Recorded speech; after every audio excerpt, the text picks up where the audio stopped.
नमस्कार दोस्तों, मेरे चैनल जीवन मंत्रा बाय श्री में आप सभी का फिर से बहुत बहुत स्वागत है। मेरे चैनल को सब्सक्राइब करें, लाइक करें, शेयर करें ताकि मैं पीएससी और प्रतियोगी परीक्षाओं संबंधी सारी जानकारी जो मुझसे बन पड़ेगी मैं आप तक पहुंचाऊंगा। मित्रों, अभी जो सहायक प्राध्यापक परीक्षा का आयोजन हुआ उसमें बहुत सारे अनियमितताओं की चर्चा हो रही है। जैसा कि अभ्यर्थियों ने बताया, उन्होंने कहा कि एक तो हमारा परीक्षा हो नहीं पा रहा था और जब हुआ तो केवल 25 दिन का हमें मौका मिला। उसके बावजूद हम इतने खुश थे कि चलो परीक्षा तो हुआ, और लोगों को उसी समय एक अजीब सा वो हुआ कि सर वीडियोग्राफी नहीं हुआ है, हमें ये नहीं पता चल पा रहा है कि कितनी पारदर्शिता बरती जाएगी। फिर भी लोग विश्वास किए, पीएससी पर उन्होंने पूरा विश्वास किया कि हम एपी बनेंगे और हमारे साथ न्याय होगा। तो कहना यहाँ ये है कि अनियमितताएं हुई हैं क्या? जो पीएससी पर आरोप लग रहा है, छत्तीसगढ़ लोक सेवा आयोग पर जो आरोप लग रहा है, वैसी अनियमितताएं हुई हैं क्या? क्योंकि इतनी बड़ी परीक्षा पर अगर आरोप लग रहे हैं तो ये बहुत बड़ी बात है और काफ़ी बड़े बड़े मुद्दों पर हो रही है। हालांकि पीएससी और विवाद का सिलसिला लगातार होते आ रहा है। आप देख रहे होंगे पीएससी मेंस में 1-2 प्रश्न के कारण ही कोर्ट उसमें दखल दिया है और अभी तक मेंस की परीक्षा नहीं हो गई है, जबकि 14 फरवरी को परीक्षा होना है। किसकी? प्रीलिम्स की। मेंस इधर क्लियर नहीं हुआ है और मेंस और प्रीलिम्स की परीक्षा होनी है। ये काफ़ी अजीब बात हो रही है। अभ्यर्थियों को काफ़ी ठगा सा महसूस हो रहा है। सहायक प्राध्यापक की बात करें तो पैनल की बात करते हैं। पैनल जो प्रश्न होते हैं, जो प्रश्न होते हैं कि ये प्रश्न संशय वाले हैं, जिनको डाउट होता है, उन पर दावापत्ती का समय मिलता है, दावापत्ती लगाई जाती है, लेकिन किसी भी दावापत्ती को पीएससी ने नहीं माना, अधिकांश को नहीं माना। इतिहास विषय में तो कुछ भी नहीं माना, जबकि सारे संशय पड़े हुए हैं। जिनका सिलेक्शन हुआ वो भी जान रहे हैं कि हमारे किसी भी दावा को इतिहास में नहीं माना गया, मैथ्स में नहीं माना गया और बहुत सारे विषयों में नहीं माना गया। तो ये जो पैनल बना है, कहते हैं कि इस पैनल को सार्वजनिक किया गया पीएससी के द्वारा, और इस सार्वजनिक होने से, उनकी पहचान होने से लोगों को अनियमितताओं की उन पर आरोप लगाने का एक मौका मिला कि ये गोपनीय होना चाहिए। पीएससी हर बात में कहता है गोपनीय, हम आपको कट ऑफ नहीं बता सकते, हम आपको ये नहीं बता सकते। तो इतनी गोपनीयता बरत रहे हैं तो आप क्यों बता रहे हैं कि कौन एक्सपर्ट हैं, उनका नाम पता?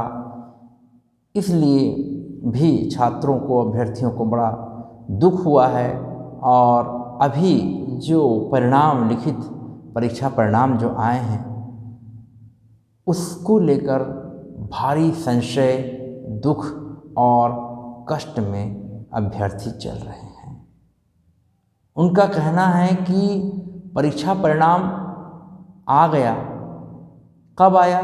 जब राज्यपाल को पोस्ट बढ़ाने के लिए ज्ञापन दिया गया। हालांकि पोस्ट बढ़ाने का अभियान बहुत दिनों से चला रहे थे कि जो पेंडिंग पोस्ट है उस पोस्ट को मर्ज करके फिर आप लिखित परीक्षा परिणाम को सामने लाइए, लेकिन पोस्ट तो बढ़ा नहीं।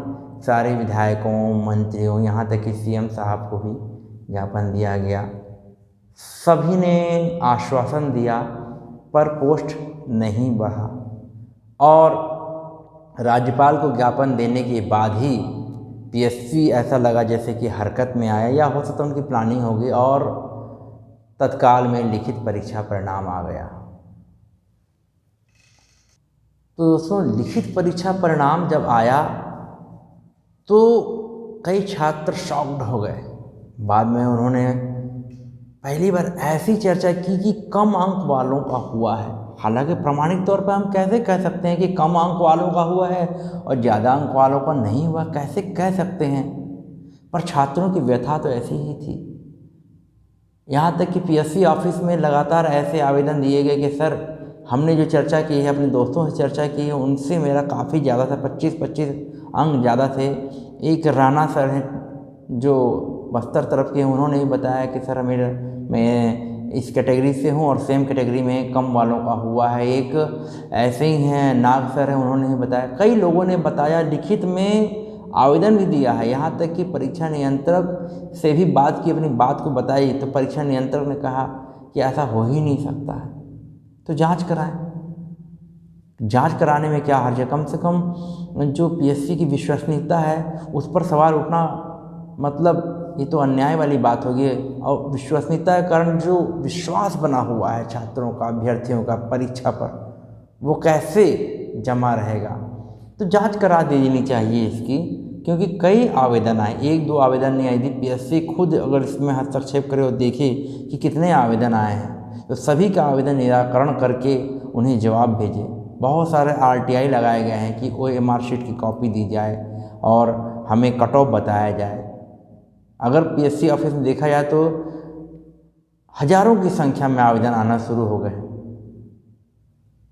तो ऐसा तो कभी पहले हुआ नहीं। 2014 में भी जब पीएससी का परीक्षा हुआ था, तब क्या हुआ था? 2014 का परीक्षा में लोगों ने विश्वास जताया कि ऑनलाइन परीक्षा हुई है तो पारदर्शिता तो है, और इस बार तो ऑफलाइन परीक्षा हुई। पहले ऑनलाइन की बात हुई, अचानक ऑफलाइन की परीक्षा हुई। ऑफलाइन की परीक्षा हुई, वीडियोग्राफी भी नहीं हुई, कोई प्रमाण ही नहीं है कि मतलब वो सही होगा, ऐसा अभ्यर्थियों का कहना है। तो जो अभ्यर्थी पीएससी पर भरोसा करके पीएससी का एग्ज़ाम लगातार दे रहे हैं, क्या उनको आश्वस्त करने का जिम्मेदारी पीएससी का नहीं है, छत्तीसगढ़ लोक सेवा आयोग का नहीं है? छत्तीसगढ़िया सरकार पर लोगों का पूरा भरोसा है। वो चाहते हैं, वो मांग कर रहे हैं। वो रायपुर प्रेस क्लब में भी बात रखी अपनी कि सरकार दखल दे और पोस्ट बढ़ा करके फिर लिखित परीक्षा परिणाम को जारी करे और जो सारे संशय हैं उसको दूर करे। आखिर में कम अंक और ज़्यादा अंक, तो ज़्यादा अंक का छूट जाना और कम अंक का होना, ऐसे दावे करना तो अपने आप में ही बहुत हतप्रभ करने वाली बात होगी। और क्या हमारे पीएससी जो परीक्षा प्रश्न को विलोपित करती है, और जब विलोपित करने का उन पर आरोप लगाया जाता है तो वो कहती है कि केवल इतने सारे प्रश्नों में केवल 105 प्रश्न ही तो डिलीट हुए हैं। एक भी प्रश्न डिलीट क्यों होगा? एक एक प्रश्न गला काट प्रतिस्पर्धा होता है। एक भी प्रश्न डिलीट होने से कितना भविष्य अंधकार में हो सकता है, इसको सोचना चाहिए। मतलब ये तो मजाक की तरह हो गया कि भैया अब हम कम करेंगे, न्यून से न्यून करेंगे। पीएससी की सफाई आ रही है न्यूज़ में कि मतलब हम न्यून से न्यून डिलीट कराएंगे। ये कोई बात हुआ? आप डिलीट ही क्यों कराएंगे? ऐसे एक्सपर्ट तैयार कीजिए कि सर्वमान्य प्रश्न, अच्छे प्रश्न बने।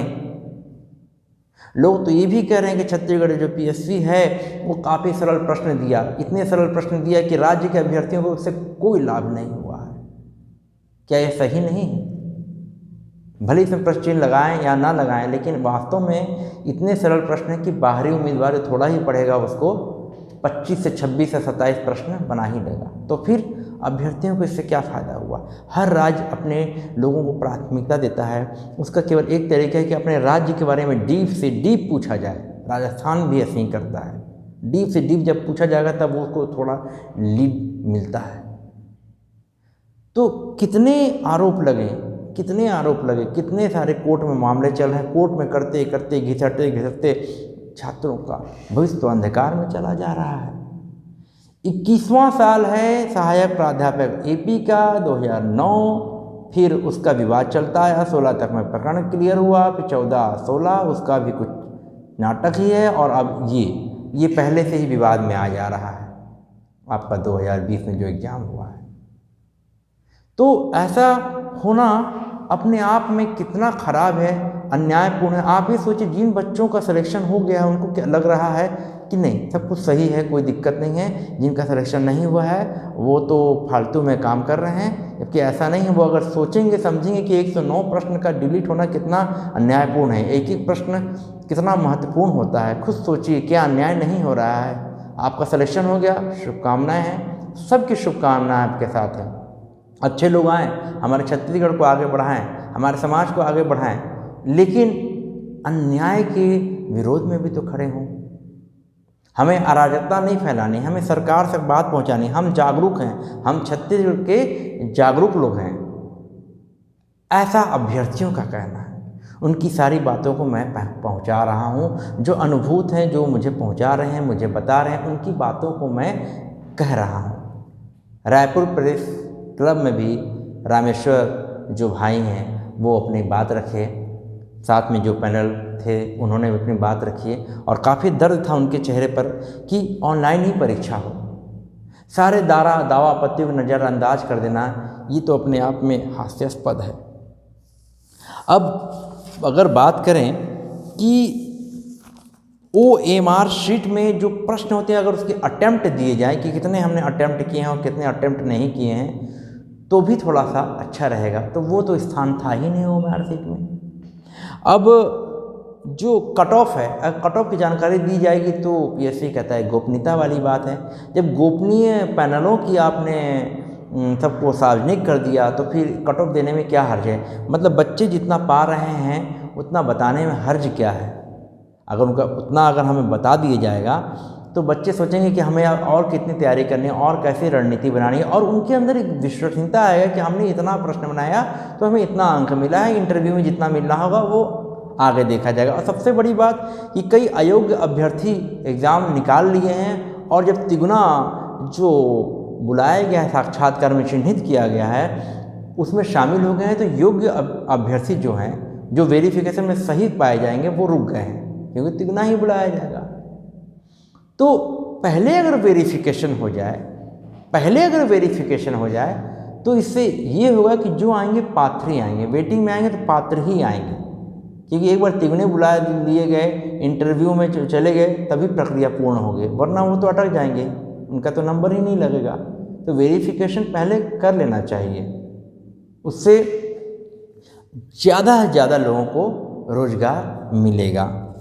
तो ऑनलाइन परीक्षा की बात तो सब समर्थन में है ऑनलाइन परीक्षा के, तो ऑनलाइन परीक्षा करा ही देना चाहिए। अगर परीक्षा को रद्द करना है तो इतने सारे प्रश्न विलोपित हुए हैं तो परीक्षा को रद्द ही कर देना चाहिए। फिर सिर्फ प्रश्नों की बात नहीं है, पैनल पर ही प्रश्न उठा है, वीडियोग्राफी नहीं हुआ है, और बहुत सारी चीज़ों पर प्रश्न लगातार उठता जा रहा है। तो संशोधित आंसर के बाद लिखित परीक्षा परिणाम इतना सुपर फास्ट हुआ, और अभी जब आवेदन गए तो फटाफट साक्षात्कार का डेट भी आ गया। सुपर फास्ट एक्सप्रेस, वाह! PSC और सुपर फास्ट अच्छा है, बहुत अच्छा है, लेकिन इतना फास्ट, चलिए इससे एक बात साबित होता है कि वो चाहते ही जल्दी जल्दी पेपर हो जाए और सब निपट जाए मामला। लेकिन यदि अन्याय हुआ है तो अन्याय को सहना तो नहीं चाहिए, और PSC को दखल देना चाहिए और ध्यान देना चाहिए, और अभ्यर्थियों को आश्वस्त करना चाहिए। सब बातें एकदम पारदर्शिता से रखनी चाहिए ताकि उनकी क्रेडिबिलिटी बनी रहे। तो इनको हम संतुष्ट कैसे करेंगे? ये पहली बार ऐसा हो रहा है कि विलोपन इतने सारे हुए, पहले भी होते आए हैं, पहले ही बहुत विलोपित हुए हैं प्रश्न जो कि गलत हैं, आवाज़ तो उठा ही रहे हैं लोग, लेकिन अब वो समय आ गया है कि पूरी तरीके से पारदर्शिता हो, और इसी के लिए अभ्यर्थी संघर्ष कर रहा है। कितने लोग उम्र दराज हो जा रहे हैं, क्या दया नहीं आता? क्या लोगों को दया नहीं आता? अभ्यर्थी रो रहे हैं, गा रहे हैं, उनका सरकार से कोई झगड़ा नहीं है। वो सरकार को तो कहते हैं हमारी छत्तीसगढ़िया सरकार अगर थोड़ा सा ध्यान देगी तो हमारा जीवन बन जाएगा। वो हमारे बारे में नहीं सोचेगी तो फिर कौन सोचेगा? हम कहाँ जाएंगे? जब छत्तीसगढ़िया मूल निवासियों को ही फ़ायदा नहीं मिलेगा तो फिर वो जाएगा कहाँ? वो सरकार से ही अपेक्षा रखता है कि सरकार उसकी बात सुने। इतने ज्ञापन, इतने सारी चीज़ों को देने के बाद अगर नहीं सुनेंगे तो फिर उनका जीवन तो अंधकार में है। लिखित परिणाम में कई बता रहे हैं कि उनका अनुक्रमांक जो है वो नहीं हुआ, जबकि उनके अंक ज़्यादा थे। तब ज़्यादा अंक अगर उनके हैं और नहीं हुआ है तो भी एक हास्यास्पद प्रश्न है। ऐसे बहुत सारे आवेदन आए हुए हैं। पीएससी को संज्ञान लेकर के उनको आश्वस्त करना चाहिए। और ये अपने आप में बहुत ही अजूबा है, ये कम अंक वाला का हुआ। मैंने पहले भी चर्चा कर दिया। मैं आपको सारी बातें बताऊंगा। जो अभ्यर्थी बोल रहे हैं उनको एक मंच प्रदान कर रहा हूं। हमारी लड़का कि उनको ये भी समझा रहा हूँ कि सरकार से कोई लड़ाई नहीं है। सरकार तक अपनी बात पहुँचाइए, अपनी बातों को कहिए। आप अभ्यर्थी हैं और आपको न्याय मिलेगा। जो कोर्ट जा रहे हैं अच्छा है, कोर्ट पर विश्वास है, लेकिन पीएससी सोचे कि मैं अगर पीएससी जो चाहे ये करे कि उनका जितना भी समस्या है, जितनी समस्याओं से ग्रस्त हैं अभ्यर्थी, उन्हें हल करने की कोशिश करें तो विश्वसनीयता पीएससी की बनी रहेगी और आगे भी अच्छा रहेगा। रोटेशन में एग्ज़ाम होते रहना चाहिए, सहायक प्राध्यापक एग्ज़ाम रोटेशन में होते रहना चाहिए। फिलहाल पेंडिंग पोस्ट को बढ़ा करके या तो फिर संशोधित लिखित परीक्षा परिणाम आए या फिर पुनः ऑनलाइन परीक्षा हो। यही बात मैं बताना चाहता हूँ, कहना यही चाहता हूँ कि पारदर्शिता के लिए कम से कम वीडियोग्राफी उनकी होनी चाहिए या फिर ऑनलाइन परीक्षा हो। और इतने अगर विवाद हो गए हैं तो परीक्षा फिर किस काम की? ऐसी परीक्षा का क्या फ़ायदा कि इतने सारे विवाद हो गए हैं कि पैनल की सार्वजनिक लिस्ट बन गई है, लोग उनको जान गए हैं, गोपनीयता तो वहीं भंग हो गई है, कट ऑफ बच्चों को पता नहीं चल पा रहा, तो कट ऑफ बता देना चाहिए। इससे कोई फ़र्क नहीं पड़ता। लोग आरटीआई लगा रहे हैं कि हम कितना प्रश्न बनाएं, वो आश्वस्त ही नहीं है पीएससी को लेकर के, और पीएससी की गोपनीयता पर ही वो सवाल उठा रहे हैं। तो अभ्यर्थी में हाहाकार मचा हुआ है। सहायक प्राध्यापक को लेकर अभ्यर्थियों में हाहाकार मचा हुआ है। पीएससी को संज्ञान लेना चाहिए और आगे जो भी परीक्षा हो उसकी या तो वीडियोग्राफी हो, कार्बन कॉपी मिले कि जितना आपने बनाया है उसमें अटेम्प्ट की संख्या हो, और कभी भी जो पैनल है, दावा आपत्ति पैनल है, उनके बारे में जानकारी लोगों को न पता चले, क्योंकि ये नियम विरुद्ध भी लग रहा है जैसा अभ्यर्थियों ने बताया। और परंपरागत तौर पर पीएससी कभी ऐसा नहीं करता है। इसलिए सभी का मांग यही है कि ऑनलाइन परीक्षा हो और पोस्ट को बढ़ाकर, पेंडिंग पोस्ट को बढ़ाकर उच्च शिक्षा को मजबूत किया जाए और उसके बाद संशोधित लिस्ट बने, जो चिन्हित अंक जो अनुक्रमांक हैं उनके सेलेक्ट हों। तो ऐसी कामनाओं के साथ अभ्यर्थी संघर्ष कर रहे हैं, तो अभ्यर्थियों पर ध्यान दिया जाए, उन पर ध्यान देने की आवश्यकता है, वरना कोर्ट में जाते जाते तो उनकी उम्र निकल जाएगी, उनको कभी न्याय नहीं मिलेगा। आज भी लोग संघर्ष कर रहे हैं, एक क्वेश्चन क्लिक कर रहे हैं। सोचिए जहाँ 109 क्वेश्चन डिलीट हुए हों, कितनी बड़ी बात होगी। दोस्तों, मैं आपको ये जो मंच प्रदान कर रहा हूँ, आपकी सारी बातें, जितने लोगों का फ़ोन आया है सबको मैंने समाहित करने की कोशिश की है। आगे भी आपके लिए जितना हो सकेगा मैं जानकारी उपलब्ध कराऊंगा। पीएससी संबंधित, प्रतियोगी संबंधित सभी बातों को आप तक मैं पहुंचाऊंगा। आप लोग अपनी मांगों पर अड़े रहिए। अगर आपके साथ अन्याय हुआ है तो अन्याय को नहीं सहना है, बताना है। पीएससी अगर आपकी बातों को समझेगा तो पूरा विश्वास है कि पीएससी संज्ञान लेगा, हमारी सरकार संज्ञान लेगी। मेरे चैनल को सब्सक्राइब करिए, शेयर कीजिए, जो मेरे से जुड़ना चाहते हैं उनको जोड़िए और लाइक कीजिए, और जो बातें हैं उसको कमेंट बॉक्स में लिखिए और बेल आइकन को प्रेस करिए ताकि मेरे सारे वीडियो आपको मिले। तो मैं आपसे विदा लेता हूँ।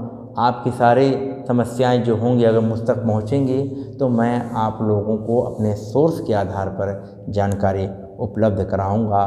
तब तक के लिए नमस्कार, जय हिंद।